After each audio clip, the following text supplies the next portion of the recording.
कपड़े धोने वाली बहू। शादी के पहले से ही विभा को कपड़े धोने का बड़ा शौक था। कभी नल के नीचे तो कभी तालाब के पास। अरे मेरी नीली वाली लुंगी नहीं दिख रही है। विभा की अम्मा, कहाँ रखी है लुंगी? अरे वो तो विभा ने परसों ही धोकर रखी थी आपकी अलमारी में, देखो वहीं होगी। वो ना मैंने आज धो दी, मुझे लगा कि गंदी हो गई होगी। अरे कैसे गंदी हो गई थी? उसे तो मैंने पहना भी नहीं। हे भगवान, इस लड़की के कपड़े धोने की आदत से परेशान हो गया हूँ मैं। जितना तो घर में राशन नहीं आता, उससे कहीं ज्यादा डिटर्जेंट पाउडर का खर्चा है। इसकी शादी करवा दो, शादी जाए अपने घर में ही करे काम, फिर चाहे घर के कपड़े धोने हो या पूरे गांव के। हाँ ठीक बोल रही हूँ, देखता हूँ मैं कोई लड़का। वो दिन भी आ जाता है जब विभा को देखने लड़के वाले आ जाते हैं। लड़की मुझे अच्छी लगी। होने वाली सास कहती है, बेटी अगर कुछ पूछना है तो पूछ लो। वैसे तो हमारी लड़की बहुत ही शर्मीली है, जो बोल दो वो मान लेती है, इसे क्या पूछना होगा।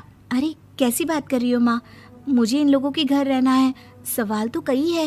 हाँ हाँ बेटा, पूछ लो ना, क्या पूछना है। आप लोगों के घर कपड़े कौन धोता है? सास का मुंह बन जाता है। देखो, अगर तुम ये कहना चाहती हो कि तुम्हें कपड़े धोने नहीं आते तो सुन लो, कपड़े मैं ही धोती हूँ, लेकिन तुम्हारे आ जाने के बाद मैं रुमाल तक नहीं धोऊंगी। अरे चुप रहना भाग्यवान, बहू बेचारी घर आई नहीं, उसे डराना शुरू कर दिया। वो क्या है ना बिटिया, अभी तक तो ये कल्लू की माँ ही धोती थी, लेकिन अब तुम्हारे पापा तो दहेज में वॉशिंग मशीन देंगे ही।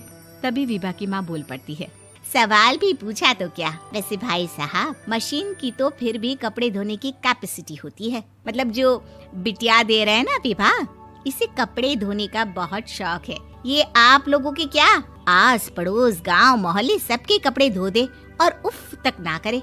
बाहर देखा नहीं आपने कितने कपड़े सूख रहे हैं? सब हमारी बिटिया ने ही तो धोए हैं। बस भी करो ना माँ, शर्म आ रही इतनी तारीफ सुनकर। और तो और एक दाग निकाल कर दिखाओ तो मान जाऊं। हाँ अच्छा, माफ करना बेटा, मैंने गलत समझा। हमें तो रिश्ता बहुत पसंद है। और ऐसे जुड़ जाता है रिश्ता कपड़े धोने का शौक रखने वाली विभा का। उसकी शादी हो जाती है कोयला फैक्ट्री में काम करने वाले कल्लू के साथ। शादी के बाद अचानक विभा चिल्लाती हुई सास के पास आती है। सासू माँ, अरे सासू माँ कहाँ है आप? ये तो धोखा है, धोखा दिया आप लोगों ने मुझे। इसे ससुर के चक्कर के बारे में पता चल गया। अरे तो उसमें तुझे क्यों धोखा मिला है? अरे नल में पानी नहीं आता, कपड़े कैसे कब धुलेंगे? अच्छा, तू पानी नहीं आ रहा उसकी बात कर रही है। तो आपने क्या सोचा? कुछ नहीं। अच्छा, तेरी माँ ने कहा था कि कपड़े धोने का शौक है तुझे, याद आया मुझे।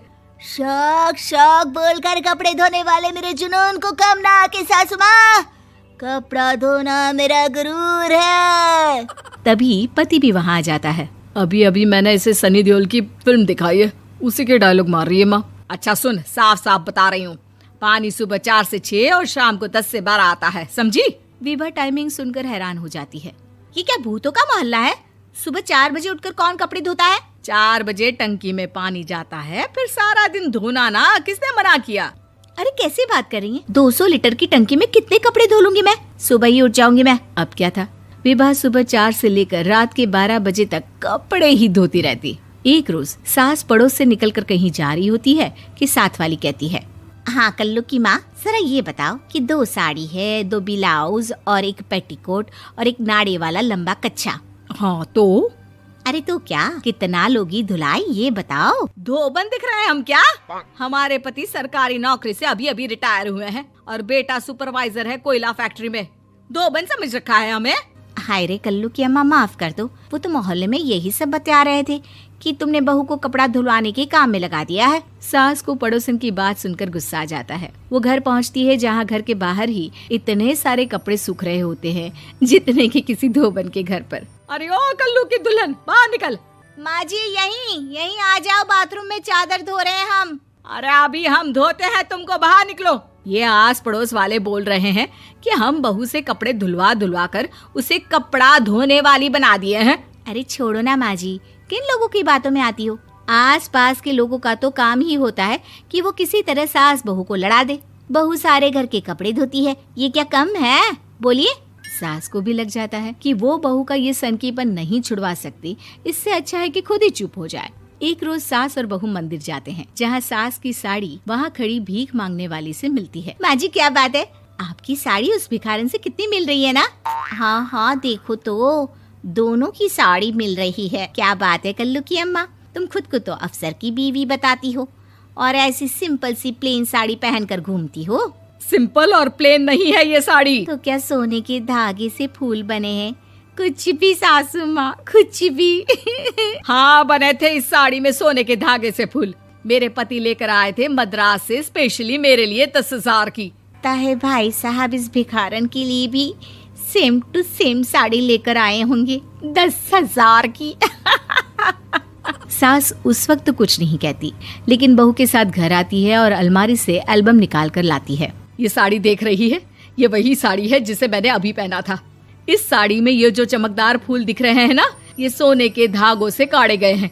लेकिन तू लोकल वॉशिंग मशीन ब्रश से घिस घिस कर सारे फूलों को निकाल कर साड़ी प्लेन कर दी। मुझे माफ कर दीजिए सासू माँ। और तो और, जब मैंने तुझे तेरी गलती के लिए कुछ नहीं कहा, लेकिन तूने तो सबके सामने मेरा मजाक ही बना दिया। क्यों? बहू को समझ में आ जाता है कि अब से उसका कपड़े धोना बंद।